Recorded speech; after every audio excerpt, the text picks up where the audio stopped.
আমার সবজি খেকো মুরগি ও সবজি খেতে অনেক পছন্দ করে। আসসালামু আলাইকুম, সবাই কেমন আছেন? আজকে দেখাবো আপনাদেরকে সকালবেলা আমি কি কি করি।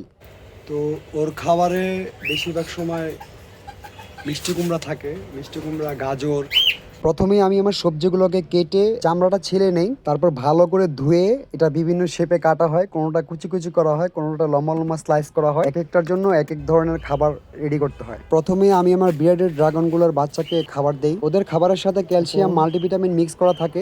সকালবেলা ওরা আমার জন্য ওয়েট করে কখন আমি ওদেরকে খাবার দিব। তারপর আমি চলে যাই আমার খরগোশকে খাবার দিতে। ওকে সারাদিনে কয়েকবার খাবার দিতে হয়। তো সকালবেলা আমি মিষ্টি কুমড়া এবং গাজরটা দেই। আমি আমার ককাটেলগুলোকেও প্রতিদিন সবজি দেই। ওরা সবজি খুব পছন্দ করে। তারপরে ওদের পুরান খাবারগুলো আমি পরিষ্কার করে নতুন করে খাবার দিয়ে চলে যাই অন্য জায়গায়। কিংকুয়েলগুলো সবজি অনেক পছন্দ করে, ওদেরকেও আমি প্রতিদিন সবজি দেই। তারপর একটু দেখি ওরা কি করে। ওরা যখন সবজি খায় নিজের কাছে খুব ভালো লাগে। আমার মুরগিটাও সবজি অনেক পছন্দ করে, ওর খাঁচার সামনে গেলে ও লাফালাফি শুরু করে দেবে সবজি খাওয়ার জন্য। পরবর্তী আপডেটের জন্য আমার ইউটিউব চ্যানেলটা সাবস্ক্রাইব করে রাখবেন। সবাই ভালো থাকবেন। আল্লাহ হাফেজ।